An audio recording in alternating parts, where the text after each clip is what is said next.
इस मूवी का नाम है नो 2022, जिसकी शुरुआत होती है एक टीवी शो को दिखाने से, जो बहुत ही मशहूर शो था। सारे ही लोग इसे बहुत पसंद किया करती थी क्योंकि एक हंसी मजाक वाला फैमिली शो था। शो की खास बात, इसमें एक बंदर को लिया गया था पेट घरेलू जानवर के तौर पर। सब ठीक चल ही रहा था कि एक दिन वो बंदर अपने कंट्रोल से बाहर हो गया। वो इतना गुस्से वाला बन गया कि शो के दो लोगों को जान से मार डालता है, जो मेन कैरेक्टर्स थे। और तो और एक लड़की का चेहरा भी बिगाड़ दिया। सिर्फ एक छोटा लड़का था जिसे बंदर ने कुछ नहीं कहा क्योंकि वो टेबल के नीचे छुप गया और उसकी जान बच पाई। ये बच्चा भी एक्टर ही था जिसने सबको अपनी आंखों के सामने मरता देखा, तो वो डरा सहमा था। जिसके बाद ये कहानी आती है मौजूदा यानी आज के वक्त में। हम एक टाउन को देखते हैं जहाँ एक फैमिली रहती थी। फैमिली में बाप और उसके दो बच्चे थे जिनमें बेटे का नाम ओजे था। ये लोग घोड़ों को ट्रेन करने का काम किया करती थी, जिन घोड़ों को मूवी टीवी शोज में इस्तेमाल किया जाता था। यहाँ तक उनकी जिंदगी ठीक चल रही थी, पर एक दिन जब ओजे और उसके डैड काम कर रही थी तो अचानक आसमान से चीजें गिरने लगी। जिन चीजों में एक मोटा सा सिक्का ओजे के डैड को आकर लग गया, जिससे वो जख्मी हो जाते हैं। वो जल्दी से अपने डैड को हॉस्पिटल ले जाने लगा, पर वहाँ पहुँचते पहुँचते ही उसकी डैड की हालत इतनी खराब हो गई कि वो अपना दम तोड़ देते हैं। इस बात से ओजे काफी दुखी था। उसे गहरा सदमा हुआ क्योंकि अचानक उसके डैड की मौत हो गई। फिर बाद में इस चीज को नजरअंदाज कर दिया गया क्योंकि सबको लग रहा था कि जरूर किसी प्लेन से मलबा गिरा होगा, जिस बात को ओजे ने भी कबूल किया क्योंकि जब आसमान से चीजें गिर रही थी तो उसने प्लेन जैसी आवाज सुनी और वो सारी चीजें कोई अलग नहीं थी बल्कि आम इस्तेमाल होने वाली थी। हर छोटी मोटी चीज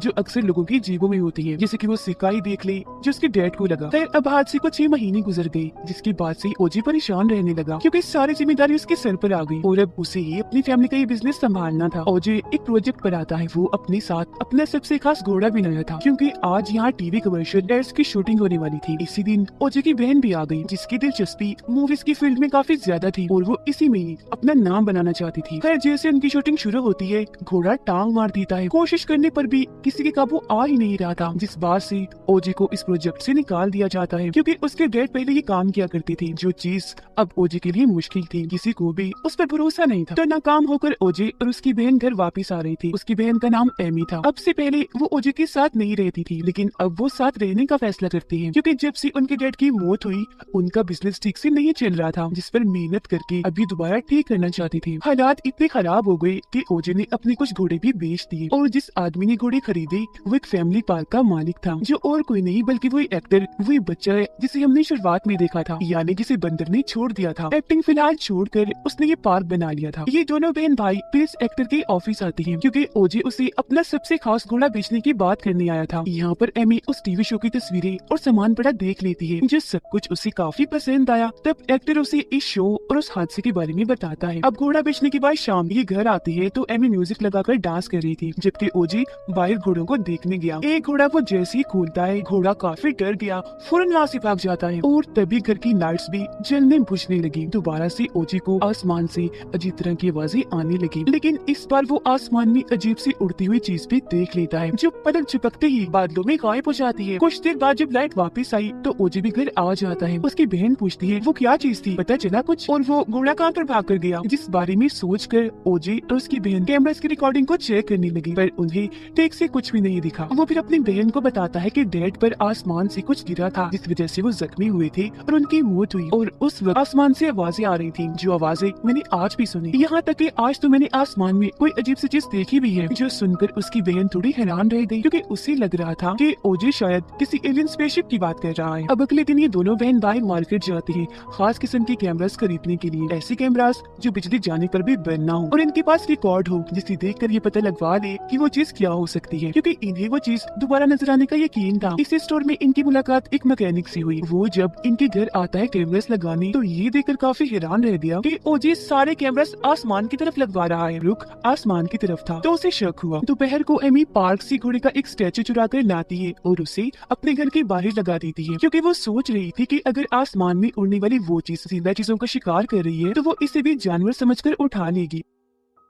रात को ओजे बाहर जाता है चेक करने। उसका भागा हुआ घोड़ा वापस आ गया था, जिसको जैसे ही वो अपने साथ ले जाने लगा आसमान में दोबारा से हलचल होने लगती है। वो अजीब सी चीज दोबारा से नीचे आई। ओजे देख चुका था कि वो चीज नकली घोड़े को अपने साथ खींचकर ले गई, जो चीज एमी ने भी देख ली होती है, पर वो ठीक से ये देख नहीं पाते कि आखिर वो चीज है क्या, क्योंकि इसी वक्त कैमरा पर एक मच्छर आकर बैठ जाता है। लेकिन बहुत जल्द वो खुद बाहर आकर ये देखने में कामयाब हो जाते हैं कि वो चीज एक काफी बड़ा एलियन स्पेसशिप है, क्योंकि वो गोल शक्ल का था, साइज साइज उसका काफी बड़ा था। स्पीड उसकी इतनी तेज कि फौरन छुप गया। यही वजह थी कि आज तक उसे कोई भी नहीं देख पाया, जबकि वो हमेशा बादलों में छुप कर रहता है। अब अगली सुबह ये दोनों बहन भाई फैसला करती है कि हम इस एलियन स्पेसशिप से फायदा लेंगे, यानी कि हम इसके जरिए मशहूर होंगे। वो एक फिल्म डायरेक्टर को कॉल करके इस पूरे हादसे के बारे में बताते हैं और इसे यहाँ आने का भी कहते हैं, पर जाहिर है उसे इनकी बातों पर यकीन नहीं हो रहा था, जिस वजह से वो मना कर देता है। तभी इनके घर मैकेनिक आता है, क्योंकि वो चुपके से इनके घर लगे कैमरास की सारी वीडियोस देख रहा था। रात जो हुआ वो भी उसने सब देख लिया, क्योंकि शक तो उसे पहले ही था। उसे कोई ना कोई अंदाजा हो गया था। आते ही वो पहाड़ी की तरफ देखकर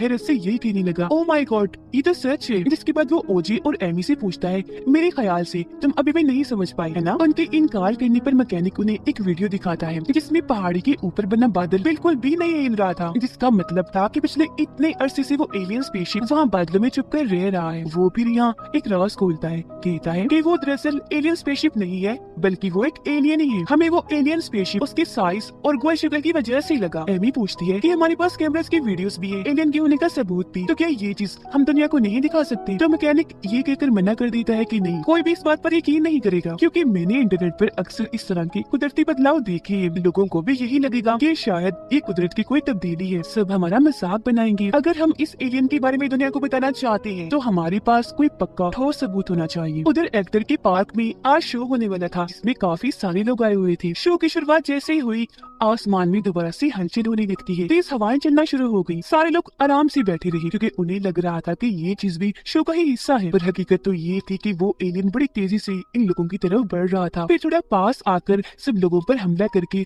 सबको उठाने लगता है। उन्हें एक एक करके निगलता जा रहा था और सभी को अपने अंदर समा लेता है। फिर हमें इस एलियन के अंदर का सीन दिखाया जाता है, जहाँ पर वो लोग चीख रहे थे, चिल्ला रहे थे, जिन्हें एलियन ने अपने अंदर समा लिया था। और ये सारे सिर्फ वही लोग नहीं थे जो भी शो देखने आए थे, बल्कि उनके अलावा और भी कई सारे थे, क्योंकि शुरुआत से ये एलियन इस टाउन के जानवरों और इंसानों को अपने अंदर समाता आ रहा है। यही वजह है कि ओजी को आसमान से आवाजें आती थी, क्योंकि वो आवाजें लोगों की ही थी। और रही बात उन चीजों की, इंसानों को खाने के बाद एलियन सारा फजूल सामान नीचे फेंक दिया करता था। शाम को जब ओजी पार्क आया तो वो ये देखकर काफी हैरान रह गया कि यहाँ एक भी इंसान नहीं, उसे वहाँ बस अपना घोड़ा ही दिखा, जिसको जैसे वो अपने साथ ले जाने लगा, वो एलियन आसमान में उसे दोबारा से नजर आ जाता है, जो तेजी से उसकी तरफ ही बढ़ रहा था। उस अजीब से एलियन को पहली बार देख पाते हैं। स्पेसशिप जैसा ही था, बिल्कुल गोल, और उसका मुंह या कहीं उसका रास्ता काफी बड़ा था। वो जैसे ही ओजे पर हमला करने के लिए आगे आया, ठीक वक्त पर एक जगह पर जाकर ओजे ने अपनी जान बचा ली, लेकिन एलियन के हमले का झटका इतना बड़ा था कि वो गिरते ही बेहोश हो गया। जब उसे होश आती है तो एलियन को वहाँ ना पाकर वो जाने लगता है। फौरन एमी को कॉल करके बताता है कि मुझ पर भी एलियन का हमला हुआ है, मैं बच गया, लेकिन मैंने उसे देख लिया। ये एक ऐसा एलियन है जिसे हम शिकारी जानवर या क्रिएचर भी कह सकते हैं, जो किसी दूसरे प्लेनेट सैयारे से हमारी दुनिया में आ गया है, जो अपनी भूख मिटाने के लिए इंसानों और जानवरों का शिकार कर रहा है और इतने वक्त से आसमान में छुप कर बैठा हुआ है। मैकेनिक भी इनके घर से जाने के लिए गाड़ी में बैठकर निकल गया, पर कुछ दूर जाने पर उसकी गाड़ी बंद हो गई, क्योंकि वो एलियन आस पास ही था। असल में जब भी ये एलियन आस पास होता है, सभी बिजली से चलने वाली चीजें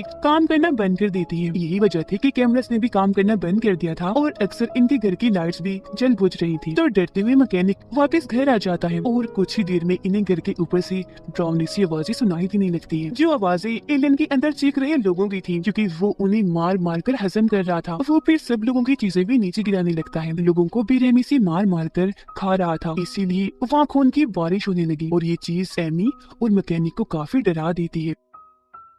इसी दौरान ओजे भी गाड़ी लेकर घर के करीब आने लगता है, पर एलियन की वहाँ होने की वजह से गाड़ी बंद हो गई। वो गाड़ी से बाहर आकर देखता है कि एलियन हमारे घर के ऊपर बैठा हुआ है, जिसका साइज इतना बड़ा है कि उसने पूरे घर को ही कवर किया हुआ है। और अब एलियन वो नकली घोड़ा नीचे फेंकता है, जो सीधा आकर ओजे की गाड़ी पर गिरा, जिससे बाल बाल उसकी जान बच पाती है। इसी दौरान ओजे ने इस एलियन की कमजोरी का पता लगवा लिया कि अगर इसकी तरफ ना देखो, इसे नजरअंदाज करो, तो ये हमला नहीं करता। इसीलिए वो बिना डरे पूरी रात अपनी गाड़ी में ही रहता है। जैसे ही सुबह हुई, एमी और मैकेनिक को लेकर यहाँ से दूर चला जाता है। टाउन के इस हादसे के बाद हर तरफ ये खबर फैली हुई थी कि पूरे टाउन में एक शिकारी जानवर घूम रहा है, जो लोगों को शिकार करके उन्हें मारता जा रहा है। ओजी कहता है कि घोड़ों को खतरा हो सकता है, उनकी जान बचाने के लिए हमें वापस चलना चाहिए। इस बात को लेकर उसकी एमी से बहस हुई, पर आखिरकार वो मान गई और ये लोग खतरा होने के बावजूद भी वापस आ जाते हैं। जहाँ इनसे मिलने के लिए वो फिल्म डायरेक्टर आया हुआ था, जिससे पहले इन्होंने राब्ता किया था। वो कहता है कि माफ करना, मैंने तुम्हारी हमारी बातों का पहले यकीन नहीं किया था, मैं अब खबर सुनकर आया हूँ। तुम बिल्कुल सही हो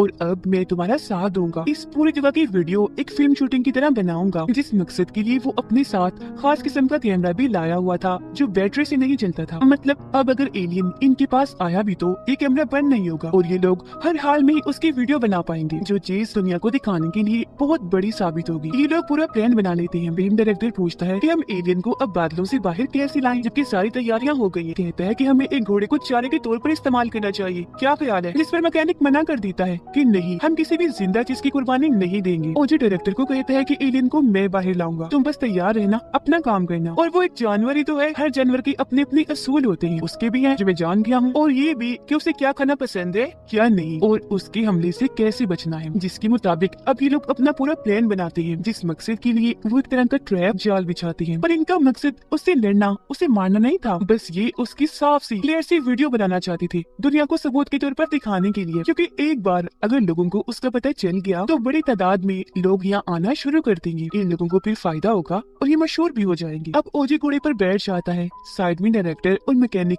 कैमरास की सेटिंग कर रही थी, जबकि एमी सभी कैमरास की फुटेज पर नजर रख रही थी। अब इससे पहले कि एलियन बादलों में से निकलकर बाहर आता, यहाँ पर एक बाइक वाला आ जाता है। उसे भी इस जगह का शक था, पर वो ये नहीं जानता था कि आखिर यहाँ चल क्या रहा है। हालांकि एमी उसे समझाती है कि यहाँ खतरा है, चले जाओ यहाँ से, पर वो नहीं सुनता। जैसी बाइक भगाकर वो मैदान में आया तो एलियन के काफी करीब आ जाता है। इस वजह से उसकी बाइक अचानक से बंद हो गई और वो काफी दूर जाके गिरता है। घोड़े पर बैठा ओजे उसकी मदद को जाता है, पर एलियन तब तक वहाँ आ चुका था, जिसे भूख भी लगी थी। इसीलिए अगले ही पल वो उस लड़के को अपने अंदर खींच लेता है, जिसके बाद वो एलियन ओजे और उसके घोड़े के पीछे पड़ जाता है। एलियन साफ साफ दिखाई दे रहा था, जिसकी वीडियो डायरेक्टर बनाने लगता है। अब इससे पहले कि वो ओजे को भी निगल लेता, ठीक वक्त पर अपनी जान बचाकर वो छुप जाता है। अब डायरेक्टर एलियन को आज पहली बार अपनी आंखों के सामने देख रहा था, जो चीज उसे काफी हैरान कर देती है। वो इतना जज्बाती हो गया कि अपना कैमरा उठाता है और एलियन के सामने जाकर उसकी वीडियो बनाने लगता है, लेकिन वो एलियन बचने का कोई मौका नहीं देता। एक ही झटके में उसे भी निकल जाता है। वो फिर मैकेनिक को भी निकलने वाला था, और उसकी किस्मत अच्छी थी, किसी तरह भाग कर गिर पड़कर वो अपनी जान बचा ही लेता है। जिसके बाद एलियन अब एमी के पीछे बढ़ गया। वो ये देखकर इतना डर गई कि फौरन वहाँ से भागने लगती है। अपनी बहन को बचाने के लिए ओजे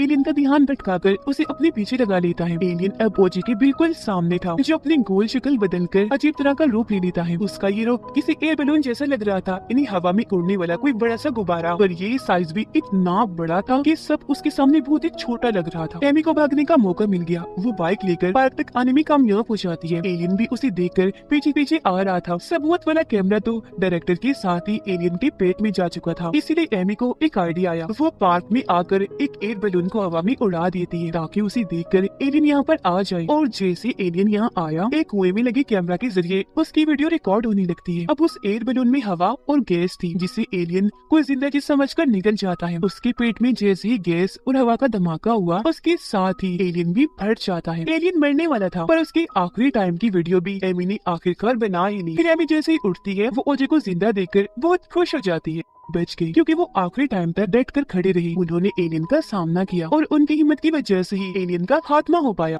खतरा टल गया और इसी के साथ ये फिल्म भी इधर ही खत्म हो जाती है।